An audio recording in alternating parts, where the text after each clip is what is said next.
6 years ago, I shared these words.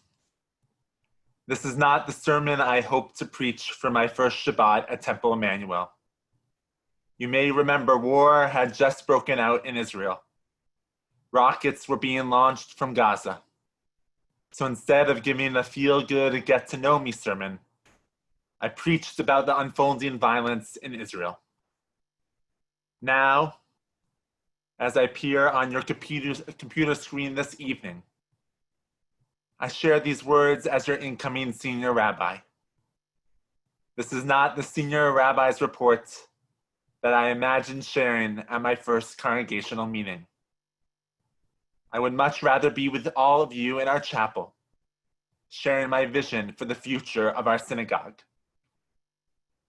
However, I would be remiss if I didn't take time and reflect on two history-shaping events that are impacting our community, our country, and our world: the COVID-19 pandemic and the Black Lives Movement.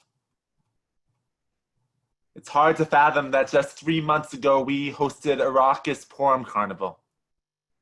Since that time in early March, COVID-19 has deeply affected our congregation. Many in our community became sick with the virus, were bedridden for weeks, quarantined from their families and admitted to the hospitals for care. Some of our congregants are still suffering today, trying to regain their strength. We continue to pray for refuah shlema, a complete healing of body and spirits. Many in our community lost loved ones to COVID-19. At the beginning of this pandemic, we officiated at many funerals for those who had died of the virus. For everybody who has experienced a loss during this pandemic, mourning rituals have been upended as we've been unable to gather in our traditional ways. We continue to send our love and strength to those who are grieving, and we want you to know that we will continue to be here for your family and friends. Many in our community have been on the front lines of this pandemic. We offer our gratitude to all of the essential workers who have had and continue to work tirelessly, supporting patients, families, and our communities to give us strength and fortitude moving forward. Many in our community have lost jobs and experienced financial setbacks. During these challenging times, Temple Emanu-El remains a place where anyone can turn, regardless of finances. We are your home. Throughout these 3 months, all of us have felt a sense of loss. We have missed college or high school graduations, delayed weddings and b'nai mitzvahs, replanned family vacations, experienced isolation while quarantining in our homes, and missed celebrating holidays with our family. This has been a challenging and unprecedented time, and our temple community continues to learn, vision, and plan so that we can provide comfort, connection, and camaraderie. No doubt COVID-19 will shape our Judaism and temple community going forward, both on a financial and on a programmatic level. But instead of ruminating over the losses, I want to spend a few moments talking about silver linings of this pandemic, one of which has been the creativity that our synagogue has implemented to remain relevant and connected. To me, this is the very essence of Reform Judaism. We adapt to changing times to ensure our Judaism can thrive. And in the coming year, we will continue to be creative with our services, with our educational offerings, and with our social connections. We are planning the reopening of our building, and we expect to pray in person this summer, first outside, and then moving back into our sanctuary. We are busy dreaming and designing our High Holy Days. They will look different than past years, but we will make sure to capture the essence of the days of awe. We are updating our live streaming technology so that all of our services, learning, and events have the option of being both in person and virtual. Our youth learning and engagement team and our early childhood centers are scenario planning so that our learners can continue to learn and celebrate their Judaism. There are many unknowns, but I'm confident that in partnership with our lay leaders and our professional staff, that we will make decisions that continue to make our congregation thrive. And now I want to turn to the Black Lives Matter movement. Before the coronavirus pandemic hit, 50 congregants gathered in the chapel to watch the documentary about Rabbi Prince, as we prepared for our civil rights journey trip to the South, which is now rescheduled for May 2021. One line from the film continues to resonate with me. The most urgent, the most disgraceful, the most shameful, and the most tragic problem is silence. Rabbi Prince shared these words on August 28, 1963, at the March on Washington. At the time, Rabbi Prince was the president of the American Jewish Congress and rabbi of Temple B'nai Abraham in Newark. Prince came to the podium right before Martin Luther King Jr. delivered his famous "I Have a Dream" speech. Prince challenged the Jewish community and all Americans to work together, for it's not enough to hope together, and it is not enough to pray together, but to work together to become a glorious, unshakable reality in a morally renewed and united America. As a temple community, we must address the racism that is plaguing our country. Rabbi David Stern of Dallas urges that God, who heard the cry of the oppressed, required us to listen to narratives of racism, to exposures of white privilege and educational inequities and mythical meritrocities. We do not need to agree with everything we hear, but we need to hear it. And when that hearing produces pain, then we need to feel it. And if that pain motivates us to create a more just and safe society, instead of silencing the truths that disturb us, we will know that we have broken through the silence towards hope. So that is how our congregation will start. We will listen. We will learn.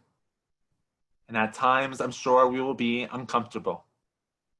We are forming a team of lay leaders to help develop our racial justice work so we can begin these conversations, first within our communities, and then focus outwardly. We are committed to deepening our relationship with Black churches in our area, as well as the MLK Association of Westfield and the Social Justice Matter group in Scotch Plains. We hope that many of you will be integrally involved in this work. During the rabbinic search, when I was asked where I saw Temple Emanu-El in 5 years, I responded that I hope other congregations, the Reform movement, and the larger Jewish and non-Jewish world will look at our congregation as a visionary synagogue. I believe we will do this through our work impacted by COVID-19, as well as our partnerships and actions addressing racial justice. To me, a visionary congregation is one that demonstrates a sacred purpose, a holistic ethos, a participatory culture, meaningful engagement, innovative disposition, and a reflective leadership. To become a visionary synagogue, both outreach and inreach are crucial. The single biggest reason why people don't get involved remains that they were never asked. We need to ask, what are your talents? What are your gifts? What does a new generation want of its synagogue? What are you concerned about? What are the pressures that impact you and your family? What keeps you up at night? How can we, this temple community, help? The strength of Reform Judaism has long been its ability to recognize and willingness to respond to the changing trends in our society. We don't create the trends, but we do synthesize effective responses and bring the changing fabric of American society into the framework of Jewish life and tradition. That's what Reformed Jews did in the 19th century. That's what was done throughout the 20th century. And that, of course, is the challenge for today as we enter our 71st year of a congregation. I feel confident that our community is up for this challenge.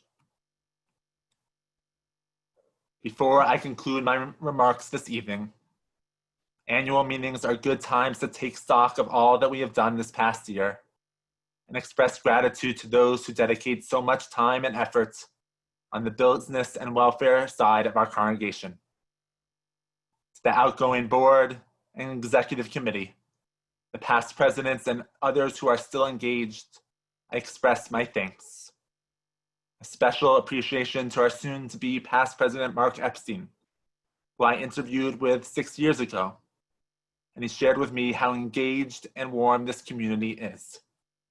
He was not wrong. Mark, you have been so dedicated to this congregation. Thank you. And I look forward to working in partnership with our incoming president, Terry Klass, and our incoming board as we can carry out this sacred vision together. I also feel blessed to be part of such a team. First off, to Chuck Kroloff, my teacher and my rabbi, who has taught me and guided me so much over the past 6 years. A very special acknowledgement to Bennett Miller for your mentorship, your wisdom, and helping with this smooth transition. And I'm thankful to my colleagues, Martha, Michelle, Abra, Jill, Alice, Mike, Kathleen, Samantha, Aaron, Jackie, and Becky, who have created a space to dream and be creative. And I do look forward to welcoming Rabbi Victor Appel, Cantor Anna Ott, and Samara Schwartz, who will be joining our team on July 1st. To all the administrative and support staff who make the synagogue run on a daily basis, we cannot be here without you.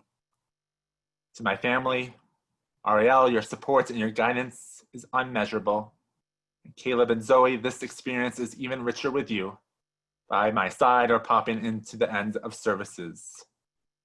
And most importantly, to all of you, I want to thank our Temple Emanu-El family for your support, your commitment, and your connections to this congregation. I'm confident that in 5 years, because of your energy, participation, and dedication, people will be talking about that visionary synagogue at 756 East Broad Street in Westfield, New Jersey.